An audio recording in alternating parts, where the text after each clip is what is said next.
I kind of feel like a lot of weight has been lifted off my shoulders, to be completely honest with you guys, because you know, there's a lot of people who have been complaining about the Jeep being gone again, and I understand, I get it. If you feel like you need to unsubscribe from the channel just because there's not a Jeep here right now, I get it. You don't have to announce it to the world. I understand, you know, I completely understand. But at the same time, I'm kind of relaxed about this whole thing because, you know, this is just a better vehicle for me. There's still a lot of cool things we can do to it. We're still gonna go camping and off-road and do fun things, but I have a lot of work I have to get done too. And I feel like I'm back into the type of vehicle that really fits what I need. You know, the Jeep did a great job of getting the work done, but you know, a full-size truck honestly is even a little bit better. So, you know, it's nice to have a full-size back in the fold again. And to be honest with you, I don't really care so much about what the world thinks about it. You know, everybody talks about how atrocious the fuel economy is on these Toyota Tundras with the 5.7 V8, but I've got almost 1,000 miles on this one now, and my mileage hasn't been bad. I hand calculate all my mileage. My first tank was 14.8. The second tank that I just filled up was 15.3, so that averages out to about 15.1 or so. And then since I left town and headed home, it's showing 15.5. You know, so that's really good in my opinion for what this truck is, which is a crew cab, 4-wheel drive, really heavy truck for a half-ton truck. It tips the scales at almost 6,000 pounds. It's got an old school hydraulic pump for the steering. It's got an old school mechanical fan. So both of those accessories are drawing engine power that modern trucks from other brands don't have. You know, so there's a lot working against this truck, and yet it's still putting up 15 mile per gallon numbers in a mix of city and highway driving, which is better than I expected when I got this truck, to be honest. So if it continues to do that, I'll be really happy. Now, of course, when I put the wheels and tires on it, it's gonna go down some, but I'm just really surprised at how well this truck does. It's powerful, it's very strong, and you know, with that 430 rear end in it, everybody says that that's the reason why they're so bad on fuel. Well, first of all, I don't think they are that bad on fuel, and second, if you look at the final drive ratio, when you kind of mix the transmission ratios in with the rear axle ratio, what you end up seeing is that it's really not that much different from any other truck.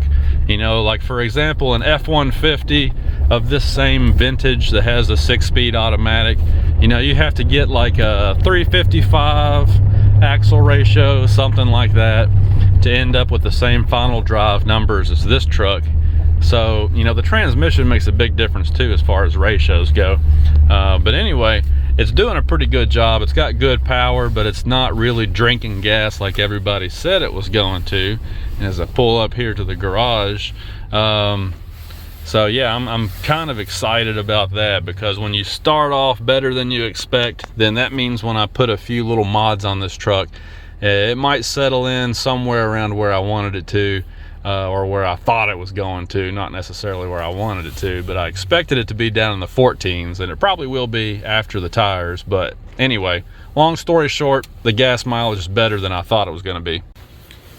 Remember in the very first video I shot with this truck, I was showing you how the upholstery was coming unglued and coming off of the lid for the console here. Well, check this out. I took it to an upholstery shop and had them look at it, and the guy said, yeah, we can knock that out pretty quickly for about 50 bucks. I was like, well, go for it. And they matched this thing up really nice. I mean, it looks good compared to the plastic, you know, and the rest of the console. Mashed it up great, and up underneath of here, instead of just gluing it only like they did from the factory, he also ran staples on the inside all the way around. I mean, you can't see them. You know, if you open the lid, you can't see them because they're up inside there, but he stapled it all the way around, and that way it won't ever come off again. So that's fixed and out of the way. So the previous owner, like I was showing you, had these really nice Carhartt seat covers on here, which are super handy. Let me show you. I took the front ones off just to wash them because they were a little dirty. But look at these seats. Not only is it a nice looking seat under here, but they look brand new. He said that he put those seat covers on this truck as soon as he bought it, and he got it brand new, of course. And I think he was telling the truth, because these things, they really do look brand new. And I'll tell you, these Toyota seats actually have a lot of cushioning, and they're actually pretty comfortable. I had read a lot of reviews that said that they weren't good for long trips, but so far I've been really comfortable in these. One of the other things is the tires are kind of bald. I think that it had some alignment issues, because you can see how the outside edge of these tires is worn out. The center part of these tires has a little bit of tread left, but this outer lip there, I mean, it's just flat worn out. But I took the truck to have the alignment checked, and they said everything was in spec. So I don't know, maybe they're just cheap, junky tires. But I do have a solution for this. Winter is coming. I'm gonna need some good treads, and I found a good deal. To be completely honest, it's kind of hard to find good deals on tires right now, but these are the Cooper Discoverer ATP 2s. So basically, you've all seen the AT3. These are the ATPs. And basically it's just that Cooper slightly tweaked the tread design a little bit, and it's an exclusive tire that is sold at places like Discount Tire, America's Tire, so forth and so on. But even though it's virtually the same tire as the AT3, the pricing on them is significantly lower. So because I use FedEx, and that's a whole nother story, I absolutely hate FedEx, but we'll get to that another day. They only delivered 3 so far. I don't know where the 4th one is. Hopefully it'll be here tomorrow. But I got all 4 of these tires, not the wheels, but just the tires, for $750. Now, $750 is a lot of money, but if you guys have been looking at tires lately, you've probably noticed that it is really hard right now to buy a set of tires for your 4x4 for anything less than $1,000. In fact, normally the name brand tires start off at like $1,200 for a set of 4 and go up from there right now. So I feel like I got a pretty good deal on these. I like the tread pattern. Went back to an all-terrain tread pattern. Lots of siping in here. We're going to do a full review on these later, but at least I do have an option here to put on the truck to get me through the winter time, and it's going to be interesting to see how these fit. I did go up 1 size, so instead of a 275/65, these are a 275/70, basically a 33-inch tire. So anyway, I'm going to put these seat covers back on there. You can see how they're kind of sun faded, and it's nice that the covers got sun faded instead of the seats. That's another thing about the seat covers. Not only do they keep dirt and grime and food and stuff off your seats, but they keep the UV rays off your seats also. So anyway, I'm going to put these back on now, and I guess we'll talk to you in a little while. Yeah, so this truck is actually working out pretty good for me. The last couple of nights, the family and I have gone out to do some shopping and eat and do some things that we need to take care of at the store and what have you. And just the physical space inside this truck has worked out so much better for us. You know, the boys are getting older now. A couple of them are in their 20s, and then our youngest one is 14. He's the one I was telling you about that's almost 6 feet tall already. He's going to be a tall kid apparently. And now they don't have to worry about their knees being up in the back of the front seats when they're sitting back there. Just all kinds of space, and just that alone makes it worth it, you know. But then the ability to put things in the bed, like the other day we went and we bought a full-size mirror to put in the hallway in the house, and it was just barely did fit in this bed, because this is a 5.5 foot bed. And it's one of those situations where in the Jeep I could have easily hauled it, but it would have been sitting up on the tailgate, you know, and in this truck I was able to close the tailgate and put the bed cover down and protect that glass mirror as we were going down the road, and also keep it out of thieving eyes if we did some additional shopping, you know. So just little things like that, you know. A bigger truck definitely can be really handy sometimes, and it's just really working out great for me. So I'm really happy about the fuel economy. You know, I'm going to get a few things finished up here on it this week, hopefully. I'm going to get a leveling kit on there so I can put these wheels and tires on here, because we do have, finally we have some snow in the forecast. It's been abnormally warm here in Kentucky, and we've had 3 different tornado outbreaks over the last 4 weeks, which is just really strange for this time of the year. But it's finally gotten cold now. and there's snow in the forecast, so I got to get these tires put on. I'm going to put the leveling kit on there to make sure they fit, and like I said, just finish up a couple of little tweaks here and get the truck ready for winter time. But you know, there's always a project to do around here, and the full size just really makes it better for me. So it's a better truck for me and the family, and it's working out great. So hopefully this Toyota is going to hold up for a long time. You know, coming up on 100,000 miles, I'm going to do some maintenance items on it that I think need to be done. I was telling you that the dealership pretty much refused to do the transmission service on it, but I am going to get that done. And there's a couple other things you need to do around 100,000 just to be on the safe side.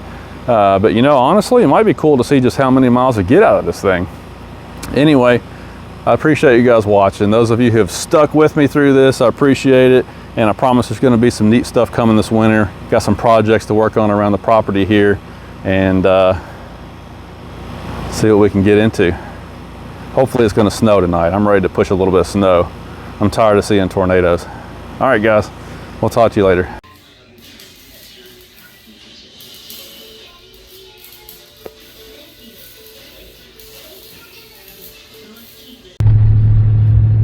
So this exhaust is apparently the Jones Racing exhaust, what they call the Max Flow muffler.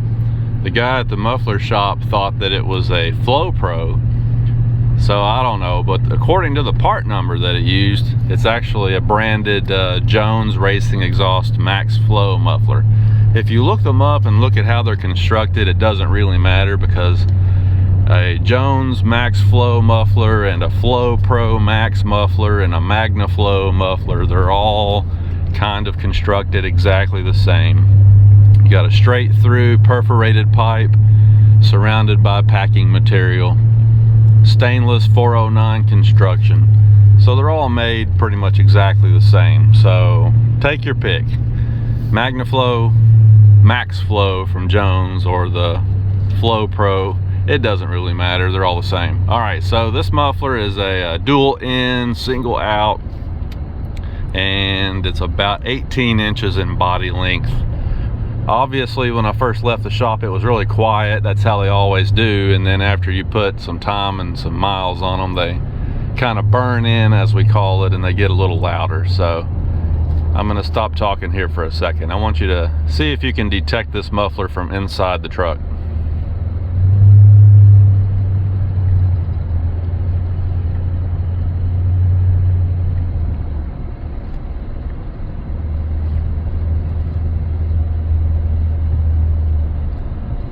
Pretty quiet, isn't it?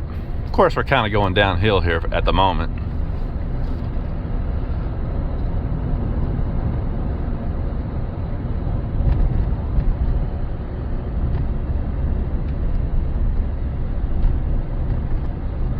Now, I will say that when we pull up a hill, which we will do here in just a moment, I don't know if the camera will pick it up, but there's a little bit of drone. There is. You know, a lot of these performance mufflers drone inside the cab between about 1600 and 1900 RPM. That's usually the zone where you'll get the V8 drone in the truck.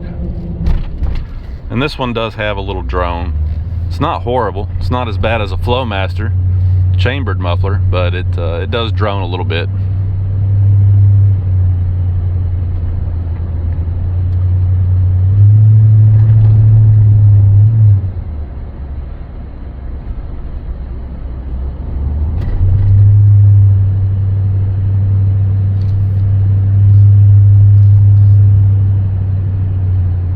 If you can hear it or not, my ears can hear it.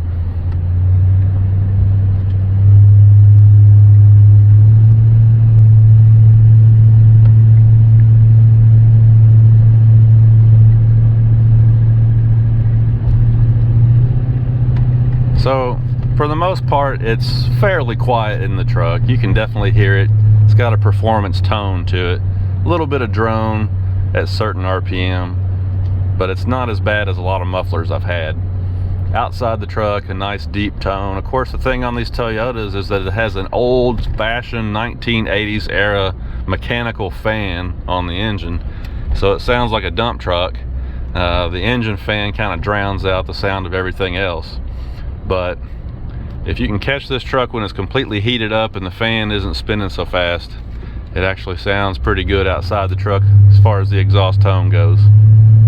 But I like it. You know, it's mellow and it's a little sportier than stock, but it's not full bore crazy, which is exactly what I wanted. And I just went down to the muffler shop, of course, and had this done, which saves you a ton of money. I think the muffler was like 80 bucks. They charged me 40 bucks for labor. So there you go, a nice little upgrade there to the exhaust. I looked at the factory muffler that they cut off, and it is not a straight through design. You can't see any daylight at all through the end of that one. So the flow has to be a little better with this performance muffler for sure. Time will tell if I'll get a 1/2 mile per gallon out of it or not, but main thing is it just sounds a lot nicer. Any red-blooded American male has to have a nice exhaust on his V8, right? So of course the Tundra has dual exhaust, so you've got a dual in to a single out. They did have to use a little bit of a patch pipe there, but that's what the muffler looks like. And now let's get a couple of exterior sound clips.